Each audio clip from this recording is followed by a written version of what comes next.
Good afternoon and welcome back, ladies, gents and Pikachus, to another analysis and breakdown of the Quran of the Muslims. Yes, once again we'll be breaking this thing down verse by verse into factual, logical statements in English so we can understand who or what is Allah, what does he mean by this book, and more importantly for us as non-believers, how does this affect us in our lives today?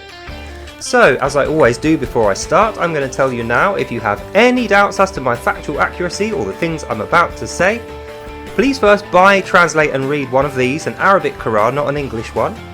And after you have done so, you'll recognise every single word I'm about to say to you now is 100% true and accurate of the words of Allah and what Muslims believe today. So let's continue. If you've been watching the series and you saw the last one, you'll remember that we went through the details of the great sin and indecency which Allah commands his Muslims to commit upon us non-believers in order that we atone for the great sin and injustice of our lives. And then he finished off by saying that it should be considered something to be celebrated when his Muslims do this, and although he doesn't explicitly say he can forgive them for it, he does say he's going to love watching it happen. So with that in mind, let's carry on where we left off. Oh, you're going to love this. 136. When fulfilling your covenant with Allah, through the blood of the non-believer, paradise is your reward, O Muslim. For your great sins you will have earned the forgiveness of Allah in eternal victory and dwelling within the gardens of your Lord. How great is he who rewards. End of verse. Well, we got to the good bit really quickly today, didn't we? So, breaking that down, when fulfilling your covenant with Allah, he's talking about when Muslims promise that they're going to follow Allah's obedience and his commands. And as we know, his commands are to kill all non-believers, rape them and kill them and rob them. So that's what he's talking about here. Allah is saying, through the blood of the non-believer, i.e. murdering everybody else on earth and enslaving their wives and children, destroying their towns and cities and robbing them blind, then killing them. Through doing that, paradise is your reward, O Muslim. And he specifically says, O Muslim, because we know when his end times genocidal prophecy is complete, the only people who get this reward after that, when paradise is created, is Muslims. So we can extrapolate that out to know that everyone who is not Muslims are the guys whose blood is going to be shed for this paradise to be created. If you like, Allah's paradise is built from the blood of the dead non-believers. I'll continue. Paradise is your reward, O Muslim. For your great sins you will have earned the forgiveness of Allah in eternal victory and dwelling within the gardens of your Lord. What does he mean by this? Well, I think it's pretty clear what he means. In eternal victory means that's it done. When all the souls are dead, when everybody is killed, when everyone's head's cut off and paradise is created from the blood of the dead, that's it for creation. There's going to be nothing after that. And dwelling within the gardens of your Lord means once you arrive in paradise, you're stuck there. There's nothing else. There's no more mystery or surprise or anything else to find. Whatever this garden of your Lord is, you are going to end your journey there, O Muslims. And that's all you're ever going to have. How great is he who rewards is the last line of the verse. And I think this is Allah blowing his own trumpet, if you like, by saying this is amazing that he can offer you this. All you have to do is kill everybody. That's literally what this means. And it gets better. 137. Those were martyrs who were slain before you by his avowed enemy, the Satans and their pets, who did travel through the earth to their final destination. The others will see how terrible is their end, those who reject Islam. End of verse. So if we break this down, this one's a little bit more difficult to understand, but if we stick to the wording of the Arabic one, because none of this is in the English one, the Arabic one is the only copy that has this in, those were martyrs who were slain before you. He's talking about the previous Muslims who have been killed during their holy jihads or in any other ways. Every dead Muslim who was obediently following Allah is considered to be a martyr. And the reason is because you have to be in the jihad to be a Muslim. Whether you believe this or not, this is what Allah says in his book, not the English one, in the Arabic one. So through martyring yourself in a war, a holy jihad against the non-believers, and shedding their blood for the construction of his paradise, by doing that you become a martyr, and I quote, who did travel through the earth to their final destination. Now think about it. If he's sending you to paradise, his garden, the garden of your Lord, who is Allah, why would you need to travel through the earth in order to reach it? Surely Eden is a paradise in heaven. You wouldn't need to travel through any earth. You would be elevated to travel to the stars. You'd be going through the sky towards heaven, if that was indeed the garden of our Lord Allah, the paradise garden he's talking about. Or maybe, if we stick to the letter of his Arabic Quran, because remember it's not in the other one, what he's describing here, the paradise which you get rewarded with, O Muslim, for the blood of the non-believers, why you have to travel through the earth to your final destination is because your final destination is the darkest depths in which Allah claims that he lives in.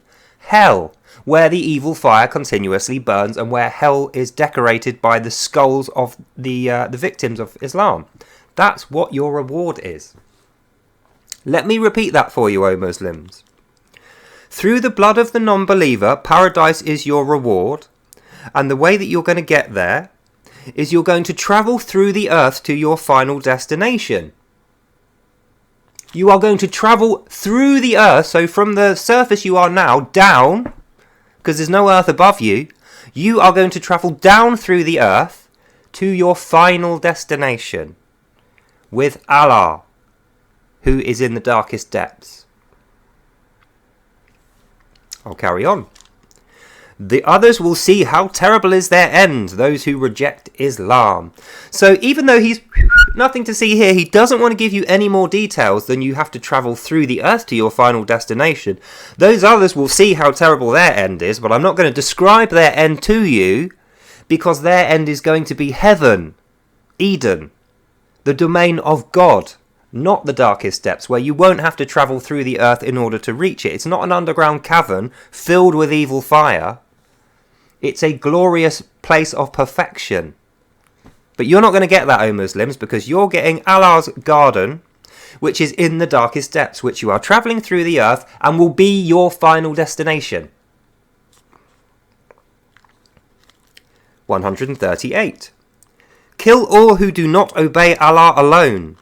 This is a plain statement to all ye men, a guidance and exact instruction to all who fear only Allah. End of verse. Now, for all those who think Allah's similitude is too much for them, or the translation and interpretation of the many Quran versions we find doesn't add up to them, Allah has provided. Kill all those who do not obey Allah alone. This is a plain statement to all ye men, a guidance and exact instruction to all those who fear only Allah. Now, there's no way you can get this wrong. It doesn't matter what translation engine you are using, which Quran you are reading from, apart from this one. This doesn't appear at all in the English one, so you won't know about this if you're a non-believer reading this, so that you can be an apologist for Islam when you're not actually Arabic or a Muslim. But in the Arabic copy, which is the one Allah wrote himself, the plain statement to all ye men, the guidance and exact instruction to all who fear only Allah, all Muslims, this is what you must do. And I quote, kill all who do not obey Allah alone. So Muslims, if you wish to debate me, that is what we will be debating. Roll up. 139. Your enemies will taste their blood, and ye will taste only victories. So lose not your heart, nor fall into despair, for if true to Islam, you will gain mastery of your sorrows. End of verse. Oh, this is juicy stuff, isn't it? So if you break that down, your enemies will taste their blood means you will punch them in the face, and they will taste their own blood. You will beat up your enemies. Ye will taste only victories. Despite in the last episode we went through the conditions of you having defeats, Allah sending 8,000 angels to help you so that you could take Medina, and promising in future that he will send angels for you and that you would always only ever see victories, and even the times when you are defeated they would be considered victories in the future. Now he's telling you, your enemies will taste their blood and ye will taste only victories. So that actually cancels out the last one. You won't be seeing any defeats if this part is true. So lose not heart nor fall into despair, for if true to Islam, you will gain mastery of your sorrows. So Allah is saying to you, even though these things are going to make you feel sorrow and guilt and pain, you're going to be confused by his similitude, which is his confusing language. If you are true to Islam, you will not have human emotions at the end of it. You will be the master of your sorrows. There can only be one meaning to that. Allah wishes to remove your humanity so that you do not feel sorrow, so that you do not feel guilt, so that you can create destruction and you can enact his sins and his great indecency upon the non-believers. And then as you descend through the earth to your final destination, the garden of your Lord in the darkest depths, which I believe is Satan's hell, where the evil fire exists, by that point you won't even be human. You won't care. You will enjoy it.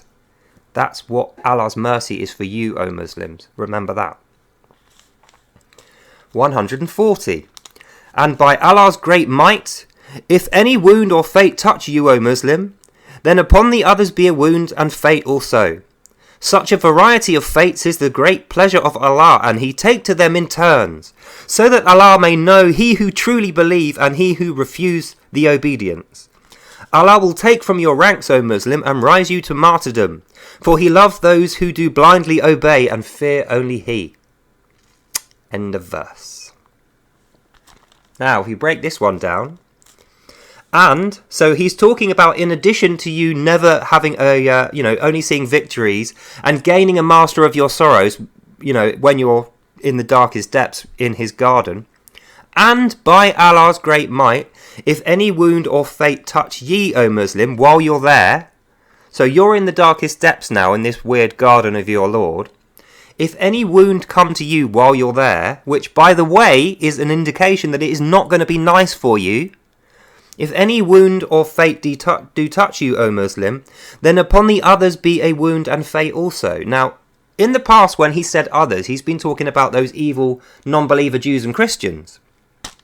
Not here. He's talking about the other Muslims who are your companions in the evil fire. That's expressly what this means. You just haven't figured it out yet. Let me read it again. If any wound or fate touch you, O Muslim, then upon the others be a wound and fate also. Such a variety of fates is the great pleasure of Allah, and he take to them in turn, so that Allah may know who truly believe and who refuse his obedience. So at that point you are definitely slaves, because he's testing you through wounding you and hurting you. Who is the master of sorrows? Who enjoys being wounded? And who enjoys the fate of being a companion of evil fire, and who doesn't? Who wishes they'd had a different life? At that point, those who become the martyrs will be the ones who believe in Islam, who are the master of their sorrows, who take these wounds and enjoy them. Everyone else who cries a sorrow while they're in hell, he's going to dispose of them somewhere else, despite the fact that he said that's their final destination. And then he says, this is the great pleasure of Allah. So he's going to be enjoying this. Torturing you in hell, despite the fact that he's ruined your whole life. He's going to enjoy that.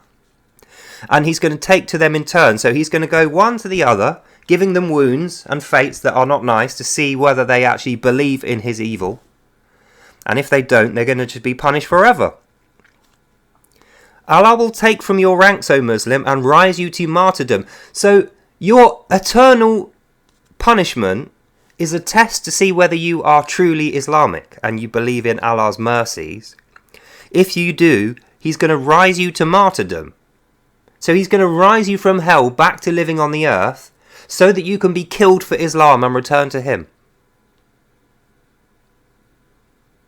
It's a far shot from the Christian heaven, I'll give you that much. Then he finishes off. For he loved those who do blindly obey and fear only Allah. End of verse. So he's literally telling you, Muslims, blindly obey Allah. Don't have doubts, don't have questions, don't have any goals or aspirations in your life past what his commands in this book tell you. Don't listen to anyone else, don't look for Christ, don't look for salvation elsewhere, don't live a good life. No, none of that is true. blindly obey and fear only Allah, so that you can travel through the earth to your final destination in the darkest depths, the garden of your Lord, where you shall be companions of evil fire. That's what this means.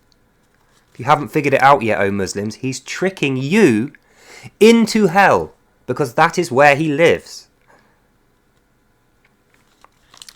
And we reach our last verse, 141. For it is Allah's true teaching and intention that through this similitude he purge from life all those who do not submit only to he. Allah will deprive all those who refuse his command and who resist his obediency, for they be burned over and over in evil fire. End of verse, end of reading.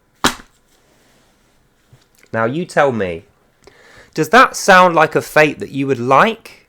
Does that sound like an enjoyable reward for a lifetime of slavery, murder, sin and indecency, for never having an aspiration of your own or a single free thought? Is this what you want, O Muslims, as your reward for giving your entire life to this guy? Because that is exactly what he is going to give you. For they be burned over and over in evil fire. So his wound that he's going to inflict on you when you reach his paradise deep below the earth, you know, where the evil fire lives, where he is, he's going to completely wound you and burn you forever. And if you can withstand that and you enjoy it, he's going to send you back to the earth to be a martyr of his. And kill yourself once again, just so he can get rid of more humans. So actually now we know, because we've read this, there's 2 paradise gardens. Well, there's 3, including the actual Eden paradise, which he was immediately kicked out of at the beginning of the book. But the 2 paradise gardens he speaks of, Allah in the book, is the one created at the end of time once everybody is dead, including the people down there. You know, the one that's built from the blood of the innocents and the non-believers. But the second one is this one you're travelling through the earth to reach, where he lives right now. So if this is to be believed, O Muslims, you working for this guy, for his evil holy jihad, his end times genocidal prophecy to be completed, his kingdom is deep below the earth, consumed by ever fire, and what you are doing is enabling him to expand that out to cover the whole earth. You will be turning earth into hell if you follow this guy's commands, and your reward is going to be burning forever. Notice there's no mention of 72 virgins down there. You have to kill everyone to get to that version of Eden, or paradise. It's not Eden. Eden is the place they were to begin with. God placed them in Eden. When Allah encounters Adam and Eve there in Eden, that's the right first page, beginning of the book. Remember? And they got thrown out for rebelling against God and told they could never return. So when Allah is telling you about his paradise garden, it's not Eden, because he can never return. This is Satan's paradise under the earth, filled with fire. This is what you are working towards, O Muslims. And I'd petition you to think clearly and not blindly obey as you are commanded. And that's the end of this video. Whew, so it's a hot one today, in more ways than one. So that's the end of this reading. We'll be back tomorrow at 7:15. Until then, have a great night, God bless, and I'll see you in the next one. Bye now. And so we discover the truth of Allah's garden. It's hell on earth, decorated with the skulls of the innocent, built from the blood of the non-believers. Anyway, that's all for tonight, so I'll bid you a good evening, God bless, and I'll see you in the next one. Bye now.